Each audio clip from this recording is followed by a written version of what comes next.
그날은 유난히 추운 겨울이었다. 인테리어 업체 사장은 자신의 이름이 적힌 2층 주택 대문 앞에 멈춰섰다. 고급 가죽 캐리어와 명품 옷가지들이 차가운 눈발 아래 나뒹굴고 있었다. 집의 주인인 남편의 손에 의해 내던져진 짐들이었다. 당장 이 집에서 나가. 당신은 여기서 내 인생의 그림자였을 뿐이야. 목소리는 분노가 아닌 오랫동안 응축된 얼음장 같은 냉정함이었다. 당신 미쳤어? 내가 누군데? 내가 당신 아내야. 내 커리어, 내 돈, 내 모든 명예를 당신이 망칠 순 없어. 내가 어떻게 여기까지 왔는데 이 집이 내 거라고 당신이 꺼져야지. 그녀는 눈물과 분노로 뒤섞인 얼굴로 울부짖었다. 자산관리사 업계에서 여왕이라 불리던 그녀의 자존심은 산산조각이 나 있었다. 그녀의 눈동자는 짐들 사이로 보이는 반지하 입구 쪽으로 향했다. 마치 자신의 파멸이 저 깊고 어두운 곳에서 기어 올라왔음을 깨달은 듯. 당신의 착각이야. 이 집은 돈으로 채워졌지만 온기는 지하에서 왔어. 당신이 진정한 아내였다면 힘없는 세입자에게 바퀴벌레라는 모욕을 주지는 않았겠지. 당신의 탐욕이 당신의 파멸을 불러왔고 이제 그 행동들의 대가를 치러야지. 당신의 파멸은 자업자득이야. 그가 베푼 작은 인정에서 시작된 완벽하게 악을 응징한 정의로운 권선징악의 결말이었다. 도대체 무슨 일이 벌어진 것인가? 나는 서울에서 인테리어 업체를 운영하며 2층짜리 주택을 소유했다. 남들이 보기엔 성공한 40대 후반의 남성이었지만 내 삶은 늘 위태로운 줄타기였다. 어린 시절 겪었던 극심한 가난 탓에 나는 물질적 성공을 갈망했지만 동시에 사람과의 온정 또한 잃고 싶지 않았다. 내가 1층에 거주하며 반지하를 세놓는 것은 단순히 추가 수입 때문만은 아니었다. 나는 그 지하 공간에서 올라오는 소소한 생활소리, 그 속에서 느껴지는 사람 냄새를 갈망했는지도 모른다. 아내는 자산관리사였다.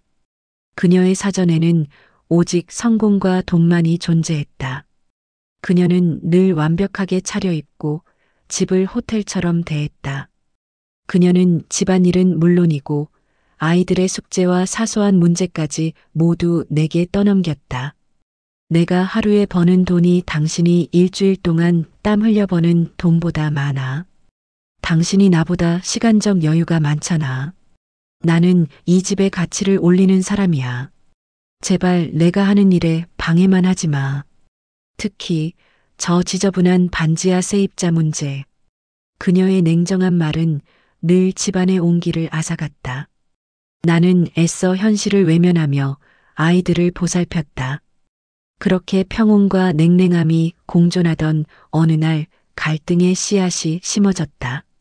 지하에 살던 여사님이 허리 부상으로 월세가 2달치 밀리자 내게 조심스럽게 연락을 해왔다. 사장님, 염치 없지만 허리 수술 때문에 월세가 2달째 밀렸습니다. 제가 이틀 밤낮으로 식당 설거지라도 해서 꼭 갚겠습니다. 딱 한 달만 기한을 주시면 안 될까요? 나는 어린 시절 홀어머니가 나를 키우느라 고생했던 기억을 떠올렸다. 여사님의 목소리에는 내가 알던 어머니의 고독한 그리고 아픈 그림자가 드리워져 있었다. 여사님 괜찮습니다. 몸이 먼저죠. 돈은 천천히 하세요. 밀려도 괜찮습니다. 제가 해결할 방법을 찾아보겠습니다. 이 작은 배려가 아내의 탐욕을 자극하여 여사님의 삶을 위협하는 가장 위험한 불씨가 될 줄은 그때는 꿈에도 몰랐다. 월세가 석 달째 밀린 상황. 아내는 노골적으로 분노를 표출했다. 당신은 이 집을 대체 어떻게 관리하는 거야? 월세 100만 원이 석 달이면 300만 원이야. 당신 그놈의 인정놀이 때문에 우리 집 대출 이자를 낭비하고 있다고.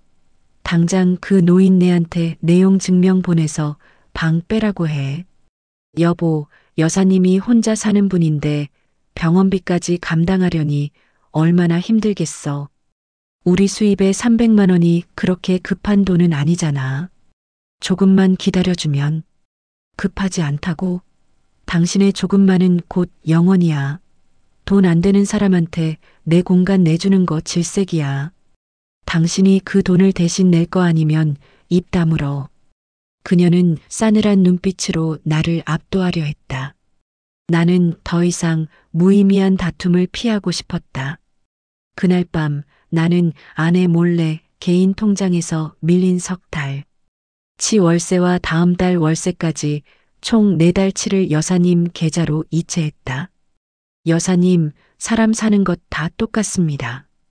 부담 갖지 마시고 그냥 좋은 마음으로만 받아주세요. 순수한 선의입니다. 그리고 아무에게도 말하지 마세요. 특히 아내한테는요. 라는 짧은 문자를 남겼다. 며칠 후 여사님의 막내딸이 갓난아기 솔과 함께 반지하에 돌아왔다. 남편에게 버림받고 갈 곳이 없었던 것이다.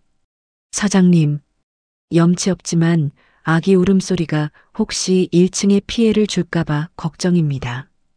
그리고 저희가 이 집의 소중한 돈을 언젠가는 갚을 겁니다. 사모님께 계속 비밀로 해주시고 조금만 기다려주세요. 괜찮습니다. 아기는 우는 게 당연해요. 그리고 제가 비밀로 해드리죠. 대신 아이를 잘 돌보세요. 나는 아기를 안고 있는 그녀의 모습에서 고독한 모성애와 약자의 그림자를 동시에 보았다. 나는 세입자들에게 도움을 줄 수 있다는 사실에 작은 위안을 느꼈다. 아내가 출장을 떠난 어느 날 나는 인테리어 일을 하던 후배에게 부탁해 노후된 인터폰 시스템을 교체했다. 반지하 입구 쪽에 설치된 이 구형 인터폰, 녹음 기능이 있긴 한데 혹시나 해서 녹음 설정은 켜두는 게 낫겠지. 혹시 아내가 또 내려가서 소란 피울까봐 불안하군. 나는 반지하 입구 인터폰의 작은 녹음 버튼을 눌러 활성화했다. 나는 이것이 아내의 횡포를 막기 위한 나의 불안감의 발로라고만 생각했다. 하지만 이 작은 장치가 훗날 모든 것을 뒤집을 결정적인 증거가 될 줄은 그때는 상상도 못했다. 아기 솔의 울음소리는 밤이 깊을수록 커졌다. 아내의 인내심은 바닥났다. 저놈의 아기 소리, 징그러운 울음소리 때문에 내가 잠을 설쳤어. 내일 중요한 계약이 있는 날인데 내가 이 집에서 얼마나 스트레스를 받고 사는지 당신은 몰라. 당장 내려가서 소음 내지 못하게 해. 그녀의 히스테리는 극에 달했다. 그녀는 급기야 화장도 하지 않은 채 짙은 분노만을 얼굴에 담고 반지하 입구로 내려갔다. 그녀는 거칠게 문을 두드렸고 여사님과 딸 그리고 갓난아기 솔 앞에서 인간 이하의 모욕을 퍼부었다. 당신들 양심이라는 게 있어? 돈도 못 내면서 소음까지 만들어? 당신들이 이 집의 품격을 떨어뜨리고 있다고. 역겨워. 당신들 딱 바퀴벌레 같아. 숨어서 남에게 피해나 주는 존재들. 사모님, 저희가 정말 죄송합니다. 아기가 밤에 잠투정이 심해서 시끄러워. 죄송하면 방을 빼. 그것도 아니면 저 갓난아기 입을 틀어막든가. 당신들이 가난한 건 내 잘못이 아니야. 나는 이 집의 주인이고 당신들은 내 돈을 축내는 기생충일 뿐이라고. 그녀는 울고 있는 딸에게 다가갔다.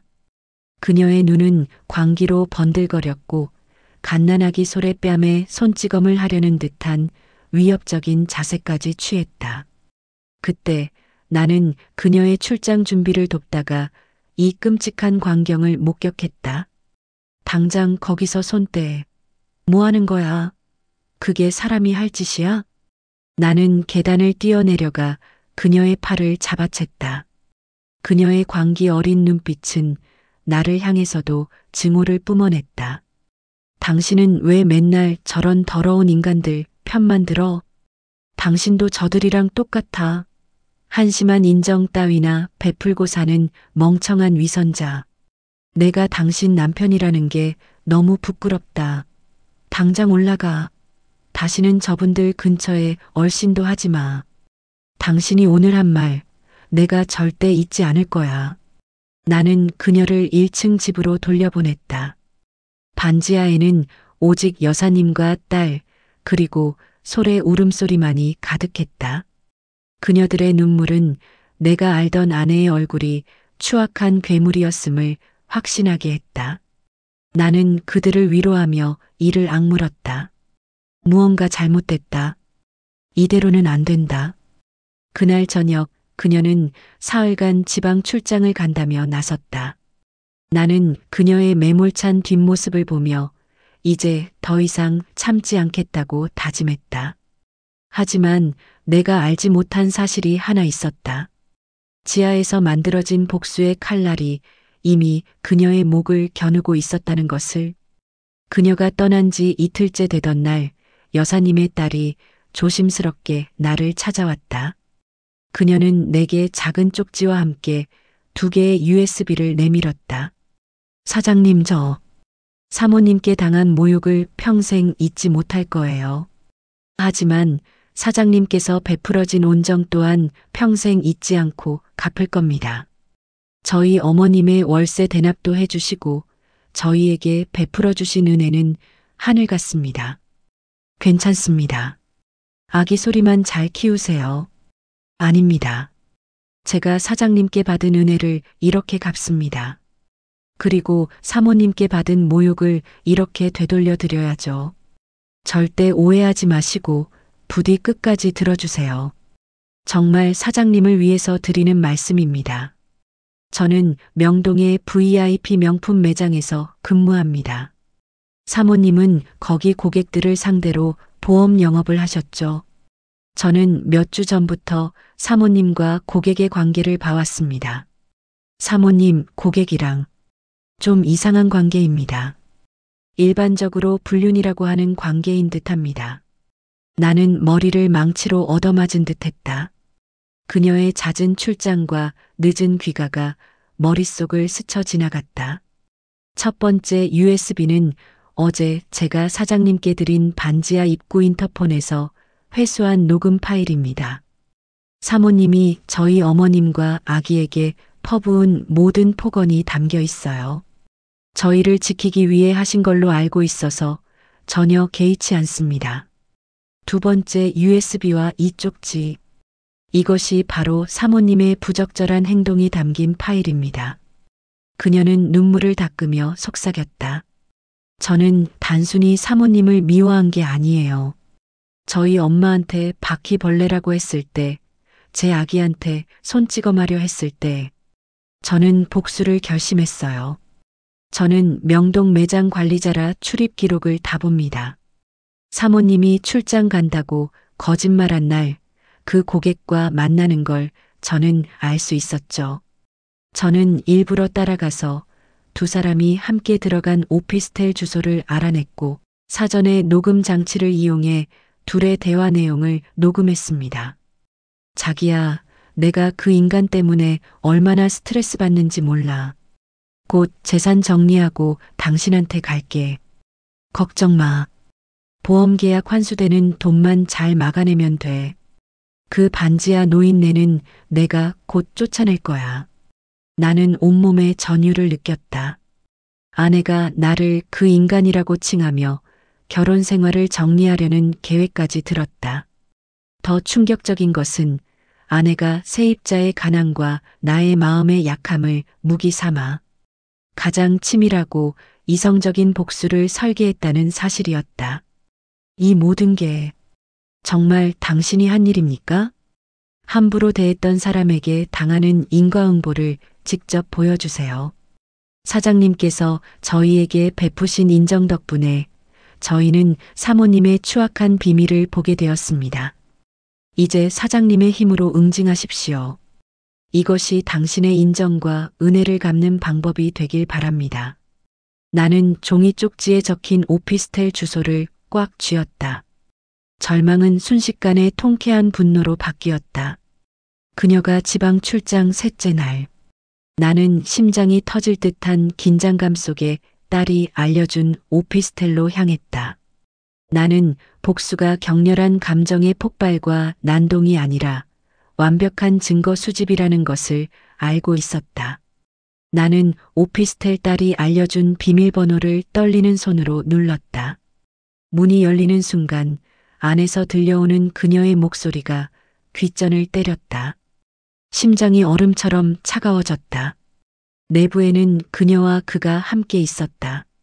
그들은 술에 취한 듯 흐트러진 모습이었다. 그들의 충격과 당황함은 내 얼굴에 가득 찬 차가운 분노와 마주쳤을 때 극에 달했다. 여보, 이게 어떻게 된 거야? 당신이 여길 어떻게 해? 출장? 당신이 출장 간 곳이 여긴가 보지. 당신이 평소 냄새나는 돈도 못 내는 인간이라며 무시했던 그 반지야. 세입자가 당신의 모든 비밀을 내게 알려줬어. 당신이 바퀴벌레라고 모욕했던 그 사람이 당신을 징벌하는 심판자가 되었다고. 나는 지체 없이 휴대폰으로 증거 사진과 영상을 찍었고 녹음 파일을 재생했다. 파일 속 그녀의 목소리는 오피스텔 안의 침묵을 찢어발겼다. 이봐요. 이건 명백한 주거 침입이야. 당신 당장 나가. 주거 침입? 당신이 내 아내와 내 가정을 침입했지. 이 오피스텔 주소, 불륜 대화, 그리고 당신들의 재산 정리 계획까지 모든 증거가 완벽하게 확보되었어. 이제 두 번 다시 내 눈앞에 나타나지 마. 나는 녹음 파일이 담긴 USB를 테이블 위에 던져두고 돌아섰다. 그녀는 공포에 질려 내 바짓가랑이를 붙잡으려 했지만 나는 그녀를 외면했다. 여보, 제발 한 번만 용서해줘. 돈 때문이었어. 여전히 당신을 사랑해. 당신한테 돌아갈게. 돌아갈 곳은 없어. 당신에게는 파멸만 남았을 뿐이야. 당신은 가족보다 돈을 택했고 이제 그 돈이 당신을 버릴 차례야. 나는 즉시 집으로 돌아와 그녀의 짐을 캐리어에 담아 대문 앞에 던져두었다. 그녀에게는 변명의 여지조차 주지 않았다. 나는 그녀에게 마지막으로 말했다. 복수심이 아니야. 이건 당신이 뿌린 씨앗이 돌아온 인과응보고 당신이 내게 준 모욕의 대가야. 이것이 바로 당신이 스스로 설계한 파멸의 클라이맥스다. 이혼 소송은 그녀의 불륜 증거와 폭언 증거 덕분에 일사천리로 진행되었다. 특히 세입자에게 퍼부은 폭언 녹음. 파일은 그녀의 도덕적 해이와 악의적인 성품을 증명하는 결정적인 증거가 되었다. 불륜 스캔들과 세입자 모욕 사건이 회사의 윤리 강령에 치명타를 입혔다. 보험회사는 이미지 실추와 고객 정보 유출 가능성으로 인해 그녀를 즉시 파면 처리했다. 그녀가 욕심냈던 수많은 대형 보험 계약들은 줄줄이 환수되었고 회사는 그녀에게 천문학적인 배상액을 요구하는 소송을 걸었다. 그녀의 자산관리사로서의 커리어, 명함, 명품까지 모든 것이 그녀의 탐욕과 함께 한순간에 사라졌다. 상간남도 역시 파국을 맞았다. 그의 아내는 모든 증거를 확보하여 이혼 소송을 걸었고 처가 소유였던 그의 모든 재산을 빼앗고 이혼당했다. 돈과 권력으로 모든 것을 해결하려던 그의 삶 역시 파국을 맞았고 두 사람의 추악한 불륜은 업계와 지역사회에 소문이 나면서 그들은 완전히 사회적으로 고립되었다. 나는 이혼 소송에서 위자료와 재산 분할에서 압도적으로 유리한 결과를 얻어냈다. 그녀의 명의로 된 자산 대부분이 결혼 기간 동안의 불법 행위 및 불성실한 가사 기여도를 이유로 나에게 넘어왔다. 나는 아내에게 받은 모욕을 갚았고 내가 베푼 인정 덕분에 구원받았다. 내가 뿌린 씨앗은 인과응보라는 값진 이름의 열매를 맺었다. 이혼 소송이 마무리된 봄날 나는 가장 먼저 여사님과 딸을 찾아갔다. 집안에는 은은한 햇살과 아기 솔의 웃음소리가 가득했다. 여사님 딸, 저는 이제 새롭게 출발할 예정입니다. 두 분이 저에게 주신 은혜에 비하면 작지만 이것을 받아주시면 좋겠어요. 나는 그들에게 2년간 반지하 무상거주를 제안했고 불륜을 밝혀준 것에 대한 감사의 표시로 두둑한 사례금을 담은 봉투를 전달했다. 사장님, 저희가 뭘 했다고 이런 큰 은혜를 베푸십니까? 저희는 사장님께 죄송할 뿐인데 제가 복을 받았으니 이제 나눠드리는 겁니다. 저를 구해준 건 두 분의 용기였어요. 제가 만약 여사님께 월세를 늦춰주지 않았다면, 딸의 아기 울음소리를 짜증냈다면 따님은 제게 아내의 부정행위를 알려줄 생각할 기회도 없었겠죠. 결국 제가 당신에게 베푼 작은 인정이 그 보답으로 와 저를 살린 겁니다. 너무 감사합니다. 나는 아이들을 품에 안았다. 이기적인 아내를 떠나보낸 후 우리 가족은 따뜻한 변화를 맞이했다. 아이들은 여사님의 보살핌과 딸의 다정함을 느끼며 밝게 자랐다. 텅 비어 냉랭했던 1층 집은 반지하 가족의 온기가 스며들어 따뜻한 보금자리가 되었다. 우리 집은 여전히 2층짜리 그 주택이다. 하지만 이젠 돈으로 지은 집이 아닌 사람의 온기로 재건축된 집이었다. 아내의 탐욕이 불러온 파국 덕분에 나는 비로소 진정한 부와 안정이 무엇인지 깨달았다.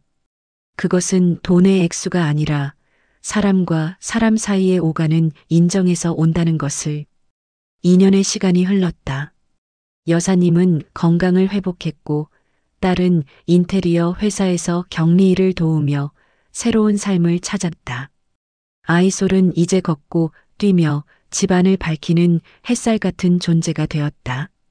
사장님, 오늘 점심은 제가 해드릴게요. 애들 오면 같이 먹어요. 소라, 사장님한테 가서 인사해야지. 나는 웃으며 그 모습을 바라보았다. 그녀의 파멸 이후 나의 삶은 고독 대신 따뜻함으로 가득 찼다. 그는 종종 창밖을 보며 생각했다. 그녀는 지금 어디서 무엇을 하고 있을까? 소문은 무성했지만 그는 더 이상 그녀에게 관심이 없었다. 그녀는 모든 것을 잃고 쓸쓸한 존재가 되었다. 그녀는 끝내 돈이 아닌 자신이 짓밟았던 인정과 반인륜적인 인성 때문에 몰락했다. 그녀의 마지막 말은 모든 걸 잃었어. 였지만 그녀는 이미 오래전에 가장 소중한 것, 바로 사람의 마음을 잃었던 것이다. 나는 이제 알았다. 진정한 부와 안정은 돈의 액수가 아니라 사람과 사람 사이에 오가는 인정에서 온다는 것을. 그녀는 돈을 쫓다가 모든 것을 잃었고 나는 인정을 베풀다가 삶의 구원을 얻었다. 이 이야기는 우리 모두에게 작은 울림을 준다. 결국 뿌린 대로 거두는 법. 당신의 탐욕이 극에 달한다면 결국 당신의 파멸을 설계할 것이며 타인에게 베푼 작은 친절은 언젠가 당신의 인생을 구원하는 가장 든든한 방패가 되어 돌아올 것이다. 이제 우리 모두 정말 따뜻한 집을 지어가면 어떨까요? 재미있는 사연이나 감동적인 이야기가 궁금하신 분들은 구독과 좋아요 부탁드립니다. 주변에 재미있는 사연을 또 이어나갈 힘이 됩니다. 늘 감사드립니다. 행복한 하루 되세요.